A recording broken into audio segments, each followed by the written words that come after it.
Hello everyone.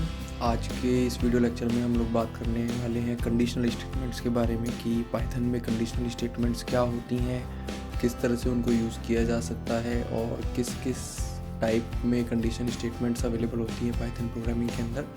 तो उसके बारे में हम लोग बात करेंगे और हैंड टू हैंड हम एक एक प्रोग्राम बना के देखेंगे उसमें।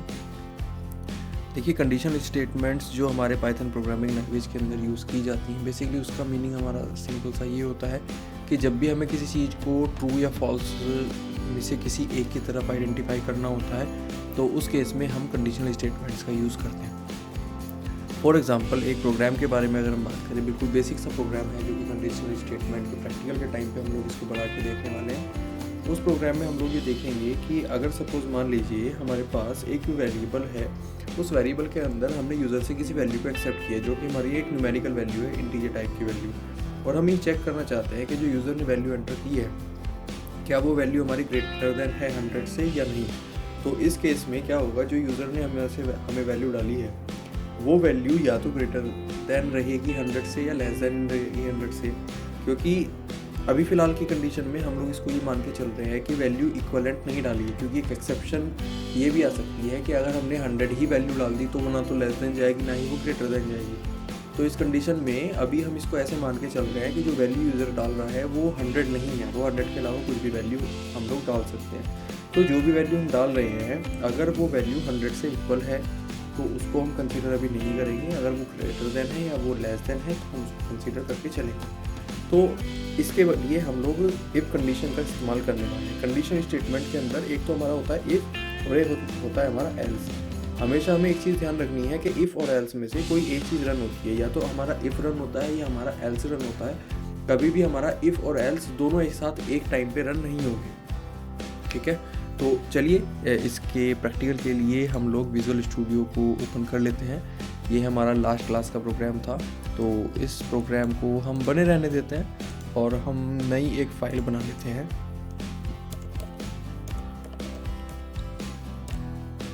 conditions.py के नाम से हमने यहाँ पे एक फ़ाइल बना ली, ठीक है। तो ये फ़ाइल हमने यहाँ पे बना ली है। अब इस फाइल के अंदर हम कंडीशनल स्टेटमेंट्स का इस्तेमाल करने वाले हैं। जैसे कि हम लोगों ने अभी थ्योरी में डिस्कस किया था कि हम कंडीशनल स्टेटमेंट के अंदर हम एक प्रोग्राम बना के देखने वाले हैं, तो उस प्रोग्राम को ही हम यहाँ पे बना के देखते हैं और उसी से ही हमें क्लियर हो जाएगा कि कंडीशनल स्टेटमेंट्स का हम कहाँ पे और किस तरह से इस्तेमाल कर सकते हैं। तो क्या करते हैं, एक वेरिएबल बना लेते हैं ए, जिसमें हम इंटीजर टाइप की वैल्यू इनपुट फंक्शन की मदद से एक्सेप्ट करने वाले हैं।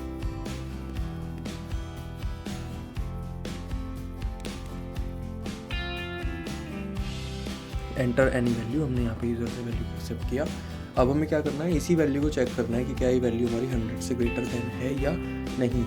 तो हम क्या करेंगे, यहाँ पे हम लिखेंगे यहाँ पे इफ़ और उसके बाद लिखेंगे ए इज़ ग्रेटर दैन 100। उसके बाद हमें क्या लगाना होगा, यहाँ पे कॉलन लगाना होगा और एंटर बटन को हम यहाँ पे प्रेस करेंगे।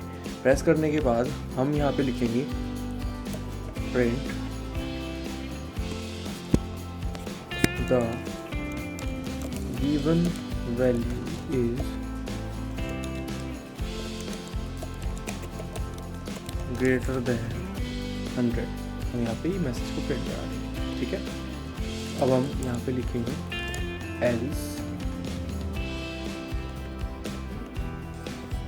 प्रिंट ए या the given value is less than 100। हम यहाँ पे ये मैसेज प्रिंट करा देते हैं, ठीक है। अभी इसको प्रोग्राम को समझते हैं कि इस प्रोग्राम को हमने कैसे कैसे लिखा है, क्या क्या एक एक लाइन का मीनिंग है। हमने सबसे पहले क्या किया, हमने यहाँ पे ए नाम का एक वेरिएबल बनाया जिसमें हमने इंटीजर फंक्शन का यूज़ करके इनपुट फंक्शन की मदद से एक वैल्यू को एक्सेप्ट किया जो कि इंटीजर फॉर्मेट में हमारे यहाँ पे शो हो गई। हमें हिंट में ये दिखा भी रहा है कि ए जो है हमारा वो किस टाइप की वैल्यू को कंटेन कर रहा है, इंटीजर टाइप की वैल्यू को कंटेन कर रहा है, ठीक है। अब हम यहाँ पे इफ़ लगा रहे हैं, यानी कि इफ़ कंडीशन में हमने चेक किया कि क्या ए की वैल्यू, यानी कि जो यूज़र ने यहाँ पे वैल्यू हमें एंटर की है, क्या वो वैल्यू हमारी 100 से ग्रेटर देन है। अब देखिए, ये जो मेरी कंडीशन है यहाँ पे, ये कंडीशन हमारी ये चेक हो रही है, यानी कि ये कंडीशन या तो ट्रू होगी या वो फॉल्स होगी।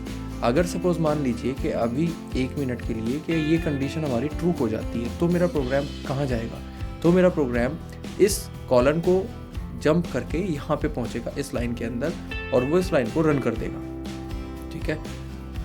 लेकिन अगर ये लाइन, ये जो मेरा a ग्रेटर देन 100 यहाँ लिखा है, अगर ये ट्रू ना होके फॉल्स हो गया तो मेरा कंट्रोल क्या करेगा, मेरा कंट्रोल इस कॉलन को जंप नहीं करेगा, वो यहाँ से स्किप करके किसके पास चला जाएगा, एल्स के पास चला जाएगा और एल्स के कॉलन को जंप करके वो एल्स के अंदर जो लाइन लिखी हुई है इस लाइन को ये यहाँ पे रन कर देगा, ठीक है।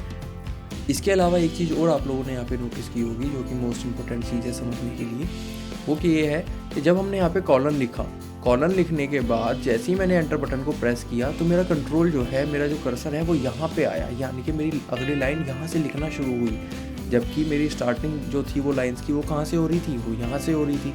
बट कॉलन लगाने के बाद जब भी हम एंटर बटन को प्रेस करेंगे तो हमेशा मेरा जो कर्सर होगा वो इस स्पेस पे आएगा, इस लोकेशन पे आएगा, ना कि वो स्टार्टिंग लोकेशन पे। ऐसा क्यों होगा? ऐसा इसलिए होगा क्योंकि यहाँ पे जो कॉन्सेप्ट हमारा यूज़ होता है वो होता है हमारा इंडेंटेशन का कॉन्सेप्ट। इंडेंटेशन कॉन्सेप्ट का मतलब क्या होता है कि ये हमारे कंडीशनल स्टेटमेंट्स को ये बता रहा है कि अगर मेरी ये कंडीशन ट्रू हो जाती है जो कि हमने इफ़ के अंदर लिखी है तो मुझे किस किस लाइन को प्रिंट करना है। तो जो मेरी लाइन यहाँ से शुरू ना होके हमारा इस स्पेस के बाद से शुरू होगी वो लाइंस को यहाँ पे प्रिंट कर दिया जाएगा, वो उस लाइन को रन कर देगा, ठीक है। अगर मुझे इसके इंडेंटेशन से बाहर आना है तो मैं क्या करूँगा, एक बार बैक स्पेस बटन को प्रेस करूँगा तो मेरा कंट्रोल वापस से स्टार्टिंग में चला जाएगा, यानी कि अब मैं इंडेंटेशन से बाहर आ चुका हूँ, ठीक है। फिर इसी तरह से अगली लाइन में जब हमने एल्स लिखा तो एल्स के बाद फिर से हमने कॉलन लगाया और एंटर बटन जब हमने प्रेस किया तो ये मेरा स्टार्टिंग से ना आके हमारा कुछ स्पेस के बाद से यहाँ पे लिखना शुरू करेगा, यानी कि यहाँ पे भी हमारा इंडेंटेशन का यूज़ हो रहा है। इंडेंटेशन में यानी कि जो मैंने आपको बताया अभी, हमने जो इफ़ कंडीशन के अंदर देखा कि इंडेंटेशन का यूज़ क्या था, कि ये हमारा ये बताने का काम कर रहा है कि हमारे एल्स के अंदर कौन कौन सी लाइंस हैं, कि अगर एल्स पे मेरा कंट्रोल आता है तो मुझे किस किस लाइन को रन करना है।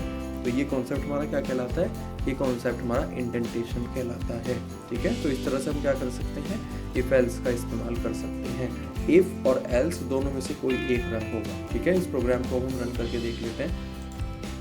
देखिए यहाँ पे हमारा मैसेज क्या आया, एंटर एनी वैल्यू। मैंने यहाँ पे सपोज मान लीजिए 50 लिखा और एंटर बटन दबाया, तो यानी कि मेरा आउटपुट क्या आया, the given value is less than 100, ठीक है। दोबारा से प्रोग्राम को रन करके देखते हैं। देखिए दोबारा से प्रोग्राम को रन किया, अब हमने यहाँ पे वैल्यू एंटर कर दी 200। अब हमने यहाँ पे 200 जब किया तो क्या आया, the given value is greater than 100, ठीक है। तो इस तरह से मेरे प्रोग्राम को यहाँ पे हम रन करके देख सकते हैं। जिस तरह से हमने यहाँ पे एक वैल्यू ली है वेरिएबल से, इसी तरह से हम दो वैल्यूज़ भी ले सकते हैं और दो वैल्यूज़ लेके हम ये चेक कर सकते हैं कि दोनों वैल्यूज़ में से कौन सी वैल्यू बड़ी है, ठीक है। तो ये प्रोग्राम आप लोग होमवर्क में बना के देखेंगे। आज के लिए इतना ही रखते हैं। नेक्स्ट क्लास के अंदर फिर हम इफ़ कंडीशन के ऊपर कुछ और प्रोग्राम्स बना के देखेंगे। उसके बाद हम इसको एडवांस लेवल पे लेके जाएंगे, क्योंकि ये इफ़ कंडीशन का फर्स्ट पार्ट था हमारा, जिसमें हमने इफ़ और एल्स कॉन्सेप्ट को देखा कि ये दोनों किस तरह से काम करते हैं। इसके अलावा अगर कोई भी कॉन्सेप्ट आपके माइंड में ऐसा आता है जिसमें हम किसी भी एक सिंगल कंडीशन को चेक कर सकते हैं, तो आप उसके ऊपर प्रोग्राम बनाइए और प्रोग्राम बना के उसको रन करके देखिए। अगर उस प्रोग्राम के अंदर कोई भी प्रोग्राम जो भी आपके माइंड में आ रहा है जिसमें हम कंडीशन स्टेटमेंट्स का यूज़ कर सकते हैं, अगर किसी भी प्रोग्राम को रन करने में कोई प्रॉब्लम आ रही है, कोई एरर आ रही है, तो नीचे दिए गए कमेंट बॉक्स में आप लोग उस प्रोग्राम को मेरे साथ शेयर कर सकते हैं, उस प्रॉब्लम को मेरे साथ लिख के भेज सकते हैं। मैं उसको चेक करके आपको एज सुन एज पॉसिबल उसका सॉल्यूशन प्रोवाइड करूँगा, ठीक है। तो मिलते हैं नेक्स्ट क्लास के अंदर। Thank you so much, have a nice day.